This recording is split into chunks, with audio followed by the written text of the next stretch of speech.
I thought I'd continue the tradition I started last year, which involves taking a trip back in time to re-examine Nick Wright's infamous quarterback mountain from before the season began. The intention here isn't to play gotcha or embarrass anyone. It's purely for entertainment, to look back at the forecasts made before any games were played. I already took a similar look at the predictions for the AFC and NFC that another analyst made back in June. I also plan to cover Nick's NFL tiers video, though I haven't filmed that segment yet. By the time you're viewing this, however, that content will almost certainly already be published.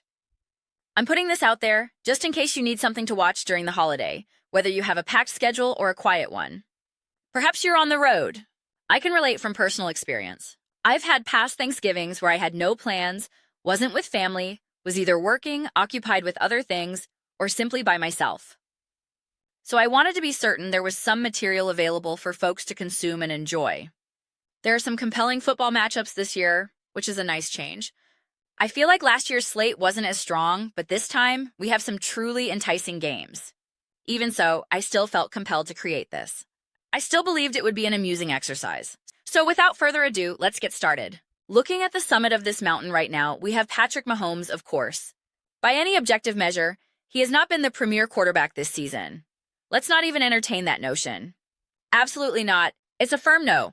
Lamar Jackson has been difficult to evaluate because of his injury issues, which complicates any assessment. Joe Burrow has also been sidelined with injuries, obviously. Now observe how elevated Baker Mayfield is on this list. Nick has a clear affinity for Baker Mayfield. He has Baker ranked above Jalen Hurts at this very moment. Is he being serious? He's positioned on the same tier as Matthew Stafford and Joe Burrow. Is that not completely irrational? This is where the entire construct becomes utterly absurd. The rankings are completely nonsensical. Geno Smith is placed on the same level as Justin Herbert. You have got to be kidding me. Then there's Drake May. Look at how low Drake May is positioned. He's in the same category as Tua Tagovailoa. I can hardly believe it. It's truly unbelievable.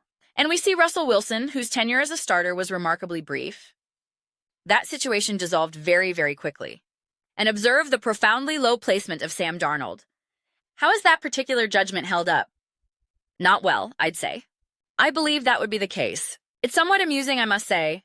On a fundamental level, before the season kicked off, you could rationalize a lot of these placements.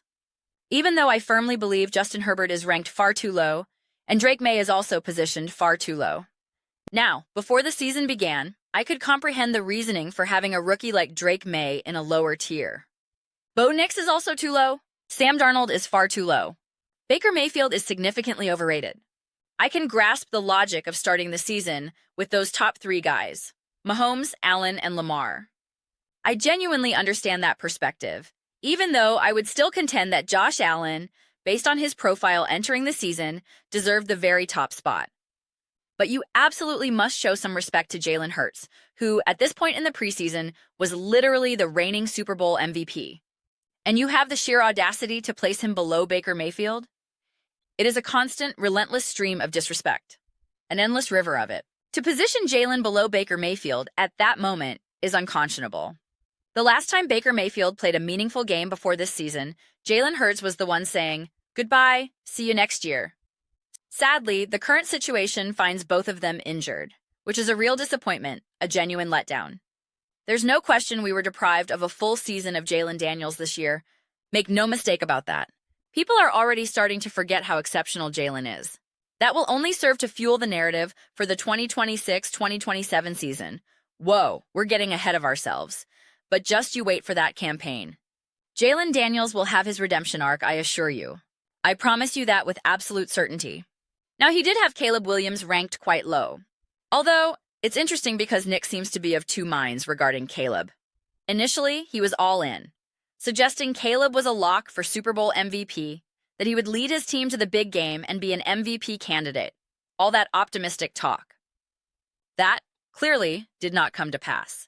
As this season progressed, he began to distance himself from that Caleb Williams hype. Then, when Caleb had some sporadic success, Nick's tune changed to, look at Caleb, how about that? It's just, I'm not sure what to make of it. It's a fascinating pattern of behavior to me, definitely intriguing. But yes, I'm curious to see what the underlying criticisms were. The Tier 1 quarterbacks, based on that athletic poll of 50 team executives and coaches. Oh yes, I remember that. Those were the days. Joe Burrow was still receiving a share of the top votes, according to that survey of execs and coaches. Then Josh Allen with 47, Lamar with 46, Stafford with 26. We have to stop burying Joe Burrow on this mountain. Get it? Burrowing. I think if Joe Burrow were actually fully healthy, his high placement would be more justifiable. But his inability to remain on the field is a major issue, and that was a concern even as we entered this season. Joe Burrow was an elite, truly special talent based on what he accomplished in the previous season. However, I don't fault Joe for his team missing the playoffs now that he's hurt again. So it does somewhat undermine that particular conversation at the moment. He believes Stafford needs to be moved down a tier. Nick has always had a problem with Stafford. For some inexplicable reason, he does not consider Matthew Stafford to be an elite quarterback, doesn't believe he's a special player. That is a wild take to me. Stafford is clearly a top-tier quarterback. Where exactly does he propose Stafford should be demoted to? And which quarterback does he believe should be elevated above him? I simply don't understand the reasoning. And then we have the voice of logic, the man of reason. He has Jalen Hurts in the top 5. But looking at his actual list, he has him ranked 1st, 2nd, 3rd, 4th, 5th, 6th, 7th.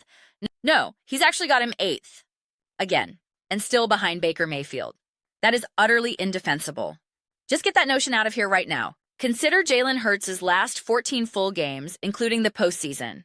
A perfect 14-0 record, a 70.3% completion rate, 236 total yards per game, 8.5 yards per attempt, 36 touchdowns against only 4 total turnovers, and a passer rating of 113.5. And you know what? He has literally continued performing on that exact same trajectory. I have several Jalen Hurts videos in the pipeline, so I won't delve too deeply into the specifics here. But if you're watching this video, it likely means you've hopefully already seen another epic breakdown comparing Jalen Hurts to Dak Prescott. And coming up on Saturday, I have a Jalen Hurts versus Patrick Mahomes video, which is also fantastic. So please be sure to check that out. I don't want to spend too much time on it now, but it is a compelling topic. His career head-to-head record against Matthew Stafford? Well, you can add another win to that column, make it 4 victories. Toss in a few more touchdown passes, elevate that passer rating a bit more, bump up those total yards. Yeah, it's just the reality of the situation. But that's merely my perspective. I am genuinely eager to hear what all of you think. What are your opinions on Nick Wright's quarterback mountain as it stood heading into the 2025 season, right before Week 1 kicked off?